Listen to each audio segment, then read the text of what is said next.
Բարոզես, եւ այսպես Հայաստանի մայրաքաղաքում մեկնարկել է Երևանյան երկխոսություն միջազգային ֆորումը, որին մասնակցելու համար Հայաստան են ժամանել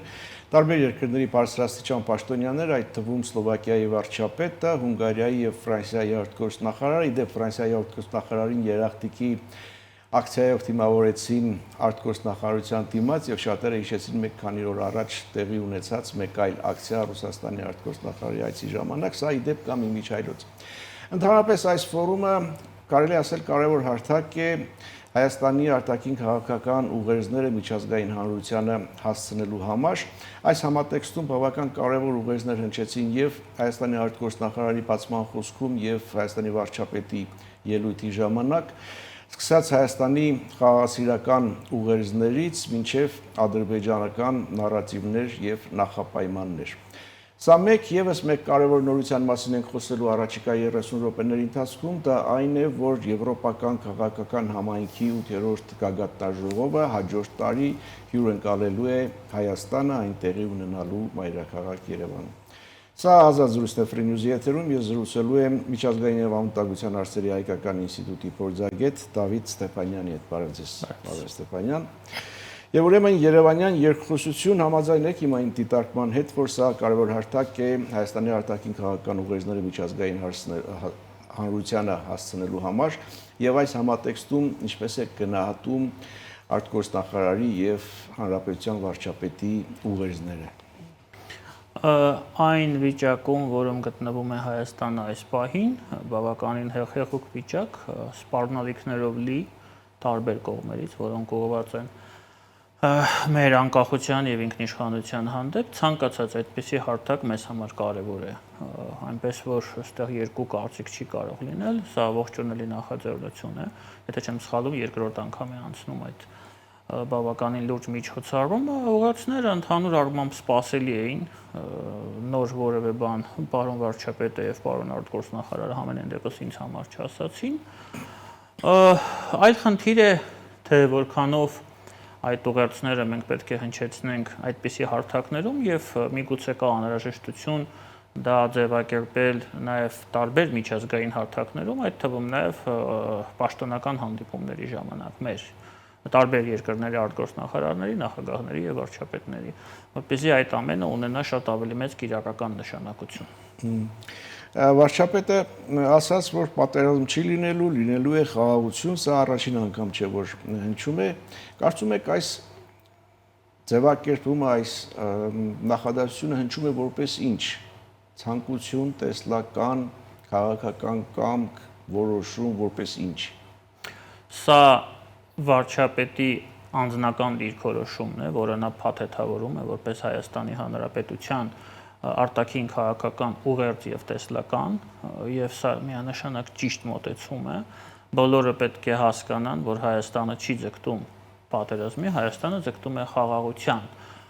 Այլ խնդիր է, որ միայն այդպիսի բարի ցանկություններ հայտնելով հասնել խաղաղության անհնար է։ Ես նորից եմ ասում, ես որևէ բան դեմ չունեմ այսպիսի քաղաքականությանը, բայց դու պետք է նաեւ, երբ որ ասում ես A, սա տվյալ դեպքում A-ն է,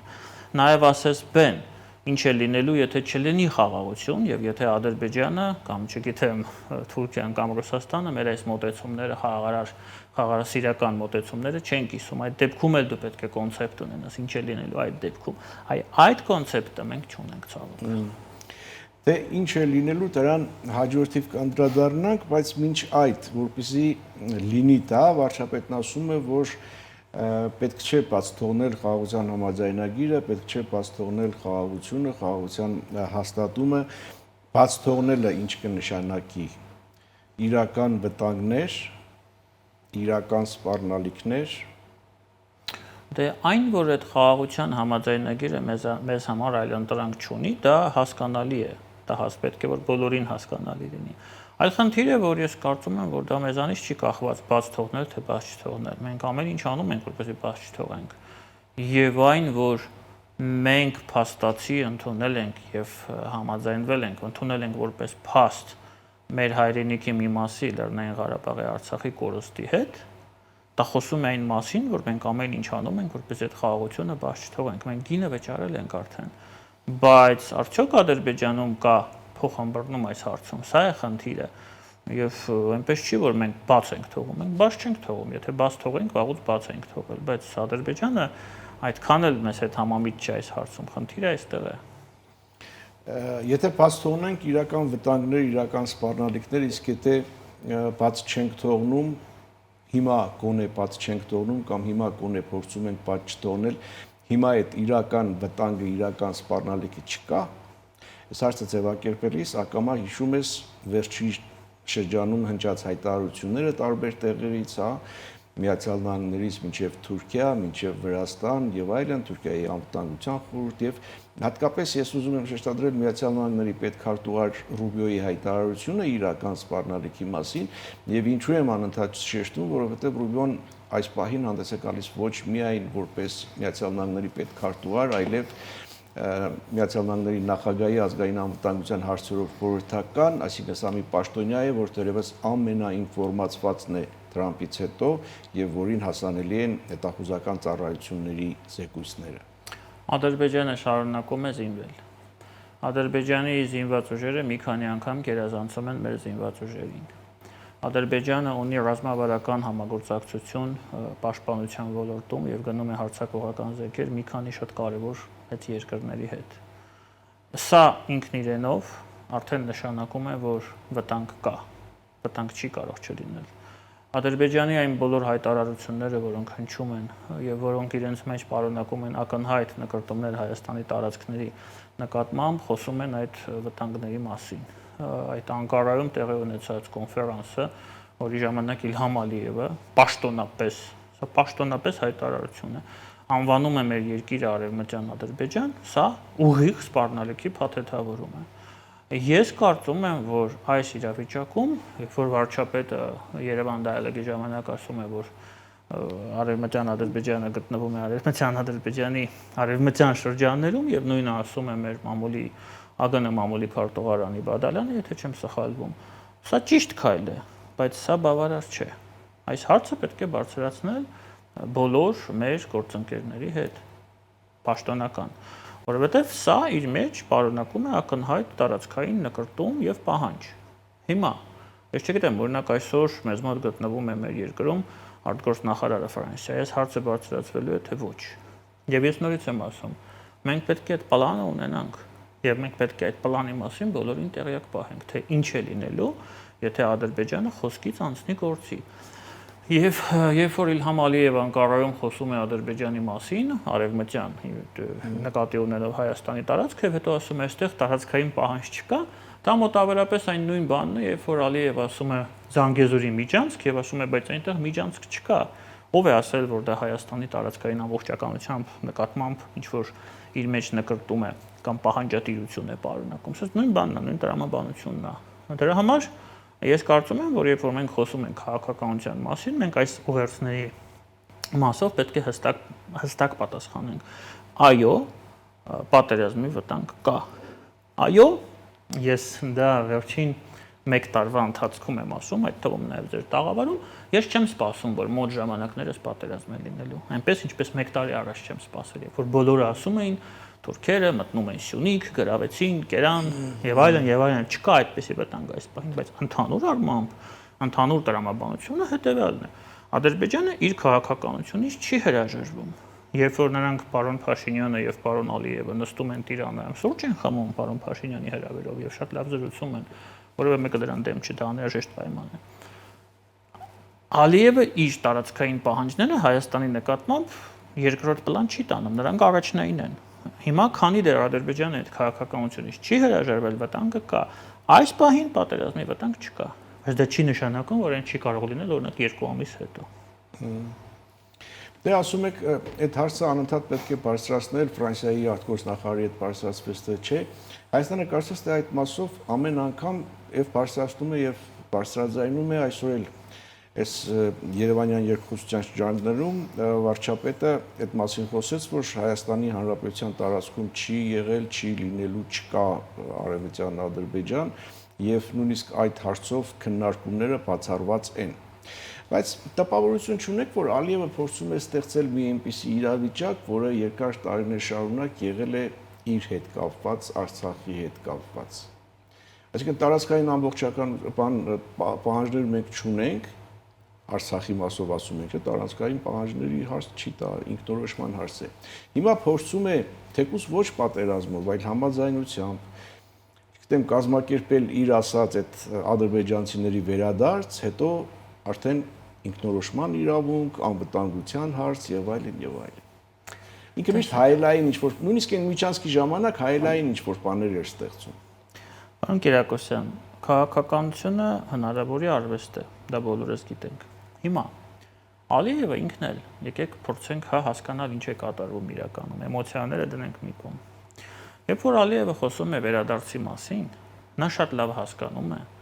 ինչ թիվ է ինքը ասում 300,000։ Ես դες մեկ տվյալ բերեմ պաշտոնական, ադրբեջանական պաշտոնական տվյալը։ Մայիսի 1-ի դրությամբ այս տարվա ամբողջ Լեռնային Ղարաբաղի տարածքը 7 շրջանն էլ հետը վերադարձել է 13125 մարդ ադրբեջանցի 5 տարվա ընթացքում։ Սա է Ալիևի իրական ռեսուրսը։ Եվ այդ մարդկանց հիմնական թիվը դա զինծառայողների ընտանիքներն են։ Հասկանալի է, չէ՞ ինչի մասին է գնում խոսքը։ Ադրբեջանցիները 91-92 թվականի եւ ադրբեջանցիները 25 թվականում դա տարբեր էթնոսներ են, տարբեր մարդիկ են։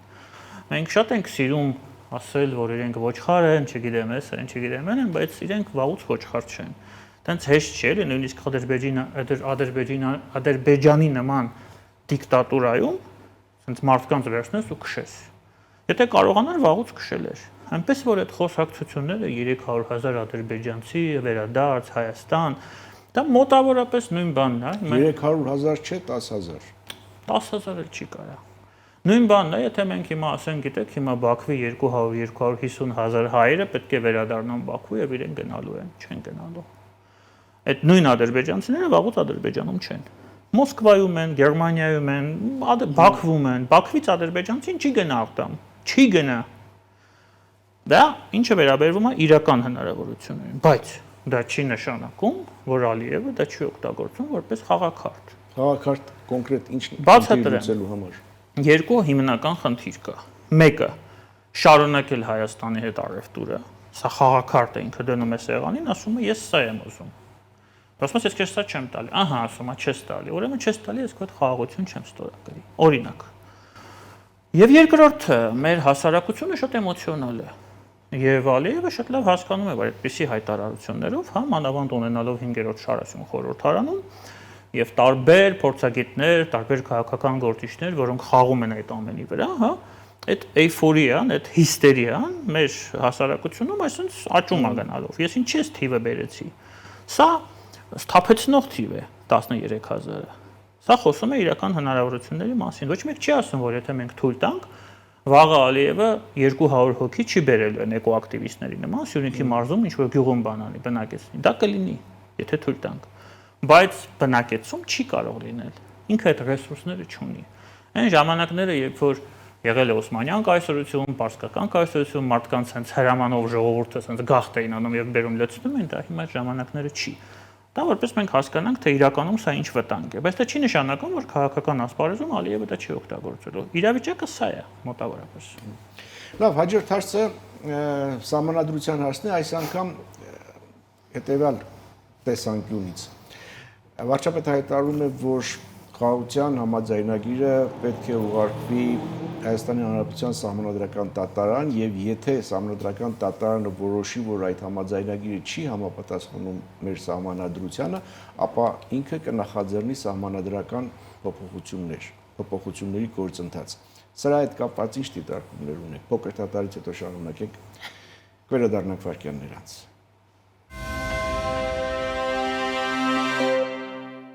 Ինչպես սա ազատ Free News-ի եթերում ես զրուցում եմ միջազգային եւ անվտանգության հարցերի հայկական ինստիտուտի փորձագետ Դավիթ Ստեփանյանի հետ։ Հարցային էր, թե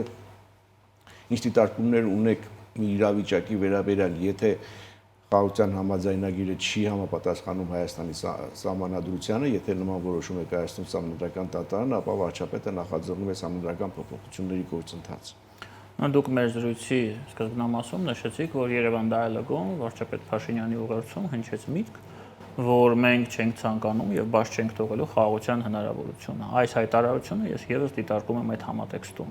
Մենք պատրաստ ենք գնալ սահմանադրական փոփոխությունների, եթե մեր Հայաստանի Հանրապետության սահմանադրական դատարանը գտնի, որ խաղաղության պայմանագիրը չի համապատասխանում Հայաստանի Հանրապետության սահմանադրությանը։ Սա ուղղակի եւ 100%-ով ներպետական գործընթաց է, սա որևէ կապ չունի Ադրբեջանի հետ, բայց սա անհաղթահարի խոչընդոտ խաղաղության պայմանագրի ճանապարհին եւ խաղաղության հասնելու ճանապարհին մեզ համար չի ստեղծում։ Սա է մեծ քանը։ Արժի որ խաղաղության համաձայնագրի համար նախաձեռնվի սահմանադրական փոփոխությունների գործընթաց, թեև վարչապետն ասում է, որ մասնագետները քիչ հավանակ են համանում, որ սահմանադրական դատարանը հակասող ճանաչի։ Ես կարծում եմ, եթե իմ կարծիքն եք հարցնում, որ սահմանադրական դատարանը հակասող չի ճանաչելու։ Ինձ մոտ այդպիսի տպավորություն է։ Սա Ալիևը գնդակը ուղարկել է մեր դաշտ, վարչապետը գնդակը ընդունել է, հիմա խաղացնում է, հա, բերել ուղարկի ադրբեջանական դաշտ։ Սա խաղի մի մաս է։ Երևի թե ճիշտ հռետորաբանություն է, հաշվի առնելով, որ սահմանադրությունը չի, որ մեր խնդիրն է այսօր, գլխավոր խնդիրը մեր ու Ադրբեջանի միջև մեր սահմանադրությունը չի, դա հերթական անգամ ֆիքսենք։ Մյուսը ԵԱՀԿ Մինսկի խմբի համանախագահության ճակատագրի հարցն է։ Հայաստանի դիրքորոշումը էլի հնչեց, դա նորություն չէր, այն է, որ Հայաստանը պատրաստ է ստորագրել ԵԱՀԿ Մինսկի խումբը լուծարելու դիմում է նույն օրը, նույն ժամին, նույն տեղում, ինչ խաղաղության համաձայնագիրն է։ Ողջամիտ մոտեցում է, այստեղ որևէ բան չունեմ ավելացնելու, մենք հիմա չենք կարող գնալ այդ քայլի, այդ դիմումը ստորագրենք եւ խաղաղության պայմանագիրը չստորագրվի։ Վերջը եկեք հիշենք, որ խաղաղության պայմանագրի 17 կետերը ամբողջապես համաձայնեցված են, ինչի մասին է խոսքը, բայց Ադրբեջանը չի ստորագրում։ Եվ ես վստահ եմ, եթե մենք գնանք նույնիսկ այդ քայլի, այդ Ադրբեջանի հետ դիմենք լուծարման համար, Ադրբեջանը էլի չի ստորագրելու, դրանում եմ վստահ։ Դրա համար ողջամիտ մոտեցում է, այն օրը երբ պայմանագիրը ստորագրվի, կարող են գնալ այդ ճանապարհով։ Ես համարում եմ դա իրականում շատ մեծ զիջում մեր կողմից, որովհետեւ ինձ համար խաղաղության պայմանագրի արժեքը, չեմ ուզում ասել 0 է, բայց շատ ցածր է, որովհետև այն խաղաղության երաշխիք չէ մեզ համար ցավոք սրտի։ Խաղաղության երաշխիքը հերթական անգամ եմ դա ասում, դա ամբողջացված եւ վերջնականապես ավարտված սահմանազատման գործընթացն է, երբ որ մենք վերջնականապես սահման ունենանք Ադրբեջանի հետ։ Սա է երաշխիքը։ Եկանք հասանք սահմանազատման գործընթացին, սրա մասին վերջնանում կարծես թե չէր խոսում կամ քիչ էր խոսվում, ավելի շատ էս Ադրբեջանի մյուս նախապայմանների մասին էր խոսում, որոնց մասին որ մենք քիչ առաջ խոսեցինք։ Հիմա սահմանազատում, սահմանագծում։ Տեղեկություն տարածվեց այն մասին, որ Հայաստանը եւ Ադրբեջանը միմյանց գաղափարներ եւ առաջարկներ են փոխանակում սահմանազատման գործընթացի վերաբերյալ։ Ձեր կարծիքով ինչ առաջարկների մասին կարող է խոսքը լինել, եթե հիշենք, որ երկու երկրների սահմանազատող հանձնաժողովների աշխատանքային կանոնակարգը ստորագրվեց 2024 թվականին, Հայաստանում ներպետական գործընթաց անցավ, Ադրբեջանն էլ իր ներպետականը չգիտեմ ինչպես է, ամենայն դեպս Ալիևը ստորագրեց, դա համարենք, որ ներպետական գործընթացն անցել է, հեշտացրել է, եւ եթե հիշողություն չի տավաճանում, պայմանավորվածություն ձեռք բերվեց, թե ինչպես ինչ ուղղությամբ պետք է ընթանա սահմանազատման գործընթացը հյուսիսից հարավ։ Հիմա ինչ խնդիր է առաջացել, ձեր կարծիքով ինչ առաջարկների մասին կարող է խոսք լինել։ Դե սահմանը ոնց անցնելու է։ Ինչ ենք մենք իրենց տալու, իրենք մեզ ինչ են տալու, սահմանը ոնց պիտի անցնի, ոնց պիտի գծվի։ Տեսեք, մենք մեծ հաշվով Ադրբեջանի հետ որևէ խնդիր չունենք։ Սահմանը գծված է։ Այդ քարտեզը, որը որպես հիմք են վերցնում, 75 թիվ է 77, գծված է ամեն ինչ։ Այդ սահմանն ուղղակի պետք է վերագծել։ Եթե միջև այսօր չենք վերագծել, ուրեմն խնդիրներ կան, չէ՞, տարաձայնություններ կան։ Այսինքն սրանից կարող ենք փոխեցնել, որ այդ սահմանազատման գործընթացը իրականացվում է ոչ միայն քարտեզներով, պատմական այդ փաստաթղթերով, այլև ինչ որ նոր սկզբունքներ կարող են միանշանակ, իհարկե։ Օրինակ, տեղ կա մեր գազամուղը անցնում է իրենց տարածքով։ Հիմա մենք պետք է իրանց առաջարկենք, ասենք, այդ տարածքը տվեք մեզ, մենք էլ ձեզ ուրիշ կտոր տանք, որը որ ընկնում է ձեր տարածքը։ Իրանք էլ կարող են ասել ոչ։ Մենք ուզում ենք, որ մեր տարածքով անցնի, որովհետև քարտեզի վրա տենց է գծած։ Նույնն է իրենց դեպքում։ իրենք մտնում են մեր տարածք, մենք ասում ենք եկեք սա փոխանակենք, իրենք ասում են ոչ, կամ իրենք են առաջարկում փոխանակենք, մենք ասում ենք ոչ, որովհետև անկլավներ, էքսկլավները դա վերջում։ Ես որքանով գիտեմ կա պայմանավորվածություն, սահմանագծումը վերջնականապես ավարտելու պես դեմարկացիան եւ դելիմիտացիան նոր անդրադառնալ անկլավներին եւ դա ճիշտ որոշում է։ Իսկ այստեղ երրորդ կողմերի ներկայության մասնակցության հարց Ես կարծում եմ այդ հարցը փակ է արդեն իրականում, որովհետեւ ոչ Երևանը, ոչ Բաքուն այստեղ շահագրգռվածություն չունի։ Ռուսաստանն ասում է այդ քարտեզների մոտ են, ես կարող եմ չգիտեմ։ Այդ քարտեզները ոչ միայն իրենց մոտ են, այլ նաեւ ամերիկացիների մոտ են, այդ քարտեզները վաղուց տրամադրված են, գտնվում են հանձնաժողովներում։ Ես չեմ տեսել անձամբ այդ քարտեզը, բայց տեսել եմ ծանոթ եմ մարդկանց հետ, ովքեր որ այդ քարտեզները տեսել են եւ մոտավորապես պատկերացնում եմ ինչի մասին է գնում խոսքը։ Այնպես որ այստեղ սա ուղղակի չեմ կարծում, որ սա կարելի է լուրջ ընդունել այդ Գենշտաբի քարտեզները եւ այլն եւ այլն։ Հաջորդը, ինչի մասին ես մեր զրույցի սկզբում նշեցի, այն է, որ Եվրոպայի առաջնորդները որոշում են կայացրել եվրոպական քաղաքական համայնքի թվով կարծեմ 8-րդը, որ գագաթնաժողովը անցկացնել Երևանում։ Սա ինչ նշանակություն ունի, սա ինչ կարևորություն ունի, արդյոք սա ցուցիչ է Հայաստանի նկատմամբ վստահության եւ տարածաշրջանի կայունության։ Կարծում եմ երկուսն էլ կարելի է ընկալել որպես ցուցիչ, ինձ թվարկած ցուցիչները։ Սա խոսում է այն մասին, որ Հայաստանի բալանսավորված քաղաքականությունը, որի մասին խոսում է Նիկոլ Փաշինյանը եւ իր արտգործնախարար Արարատ Միրզոյանը, իրականություն է։ Սա այն դեպքն է, երբ որ մենք տեսեք Ռոբերտ Քոչարյանի ժամանակ ասում էին կոմպլեմենտար քաղաքականություն, երբ որ կոմպլեմենտարիզմը ընդհանրապես գոյություն չուներ 100%-ով պրոռուսական քաղաքականություն եւ արդյունքները մենք տեսանք։ Սերժ Սարգսյանը խոսում էր եւ-ի մասին, իրոք փորձում էր դա անել, բայց մենք տեսանք, որ այդ եւ-ը բերեց նրան, որ դարձավ կամ-կամ եւ վերջում կամ-կամից մնաց միայն մեկ կամը, այն էլ Հայաստանի մաքսային միության ճակատագրով 13 թվականի հայտնի սեպտեմբերի 3-ի առեղծվածը, սա ինձ համար առեղծված մնաց, կարծում եմ շատերի համար, հակասահմանադրական մի որոշում։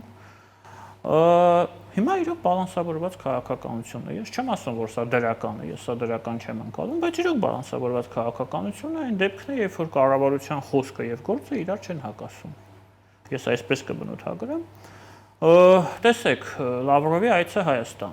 Հիմա Հայաստանը եկել Ֆրանսիայի արտգործնախարարը։ Իրանի պաշտպանության նախարարի այցը Հայաստան, հա։ Հիմա եկել է Հունգարիայի արտգործնախարարը, օրինակ։ Նիկոլ Փաշինյանը գնում է Մոսկվա մայիսի 9-ին, մինչ այդ գնում է Էստոնիա Տալին։ Սա բալանսավորված քաղաքականություն է։ Սա փորձ է պահպանել լավ հարաբերություններ բոլորի հետ, զարգացնել այդ հարաբերությունները եւ դրանով ստեղծել ինչ-որ անվտանգային բարձիկ, որը թույլ կտա խուսափել այն պլաններից, որը փորձում է իրագործել մեր նկատմամբ Իլհամ Ալիևը։ Ինչպես անել, որ այդ բալանսավորված քաղաքականությունը սուրժ եզրեր չառաջացնի կոնկրետ մեր բերած օրինակի վրա, ինչի մասին որ մենք խոսում ենք Եվրոպական քաղաքական համայնքի գագաթնաժողով Երևանում։ Մենք գիտենք, որ այս գագաթնաժողովների սկիզբը այն բանից հետո էր, երբ Ռուսաստանը հարձակվեց Ուկրաինայի վրա։ Դրանից հետո, երբ որ սկսեց եւ շարունակվեց այս Եվրոպական քաղաքական համայնքի գագաթնաժողովները, Ռուսաստանը չի հրավիրվում, Բելարուսը չի հրավիրվում։ Իրենց ընկալումների մեջ դա արվում է հատուկ, այսպիսի ֆորմատ է ձևավորվում հատուկ, որպեսզի Ռուսաստանին Բելարուսին չհրավիրեն եւ նրանց մեկուսացնեն։ Հիմա այդ ֆորմատը հյուրընկալում է Հայաստանը։ Սա նոր խնդիրներ չի առաջացնի հայ-ռուսական հարաբերություններում։ Սա խնդիրներ չի առաջացնի, սա առաջացնելու է հենց այդպես Մոսկվայից հերթական վայրահաչոցի չափը, հա։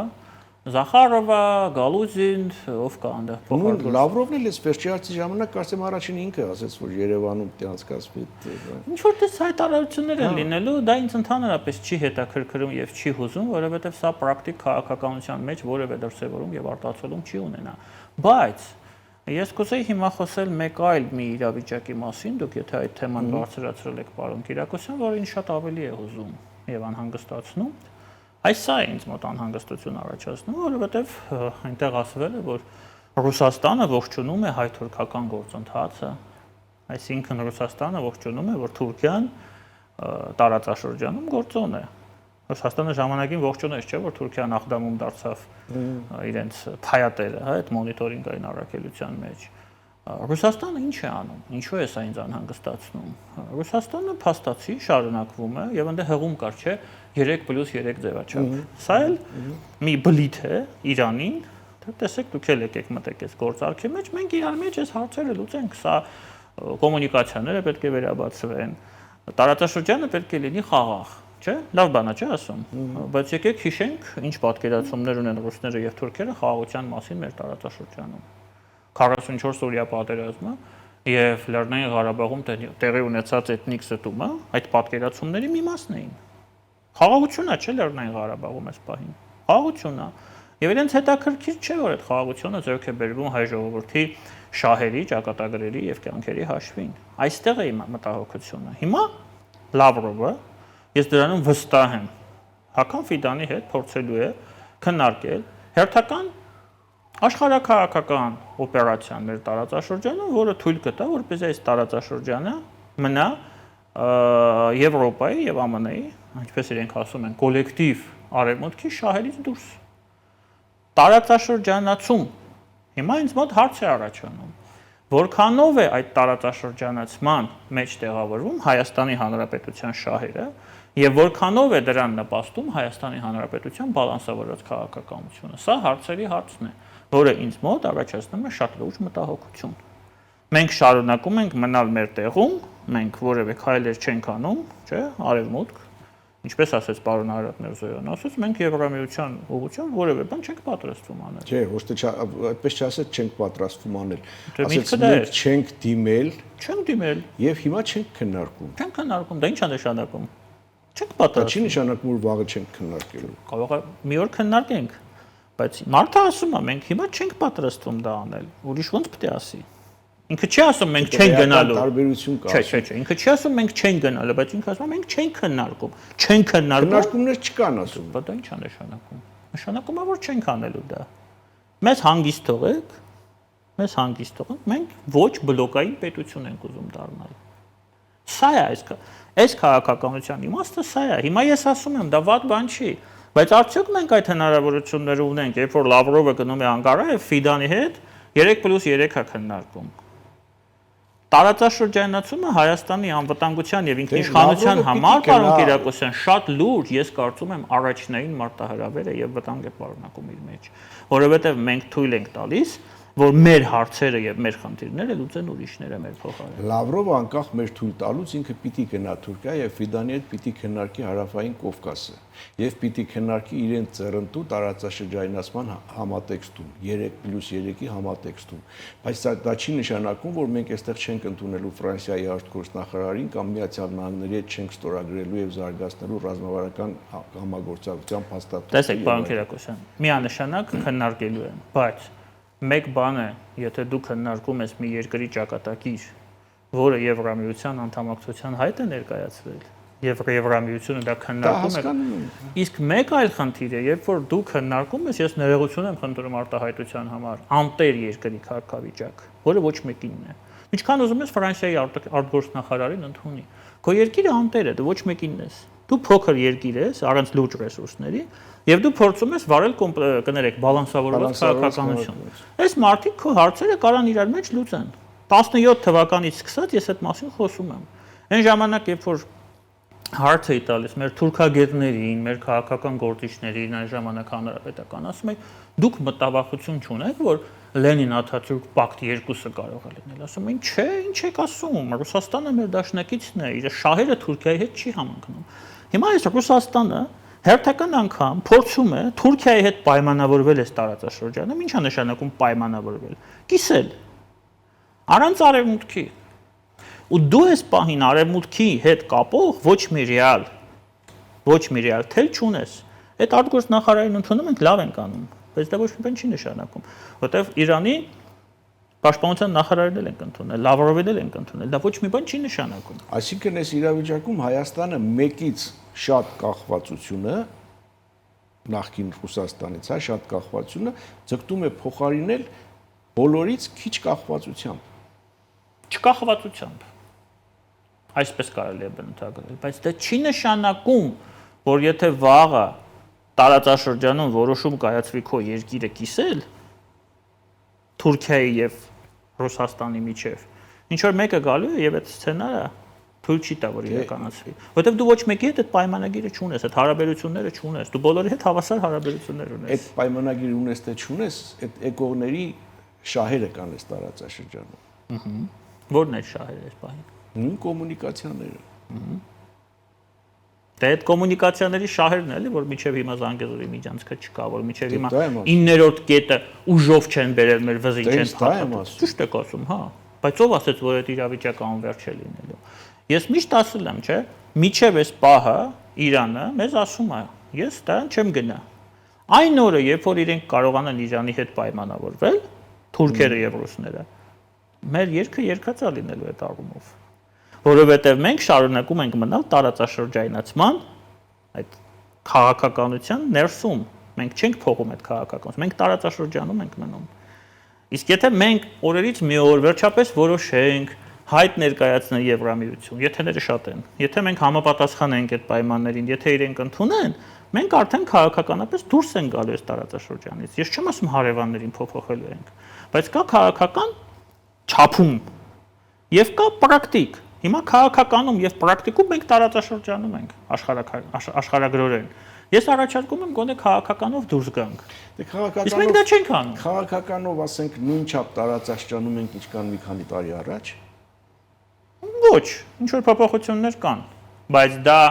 չի կրում իր մեջ այնպիսի բնույթ, որը թույլ կտա, որ մենք այդ պայմանական, հերթական պայմանավորվածությունները կանխենք Թուրքիայի եւ Ռուսաստանի միջև։ Իսկ այդ վտանգը կա։ Դա է ամենակարևոր վտանգը։ Շնորհակալ եմ զրույցի համար։ Ես եմ շնորհակալ։ Հետևենք իրադարձությունների զարգացումներին, սա Ազատ զրույցներ Free News-ի եթերում, ես զրուցում եմ միջազգային եւ անվտանգության հարցերի հայկական ինստիտուտի փորձագետ Դավիթ Ստեփանյանի հետ։ Կհանդիպենք։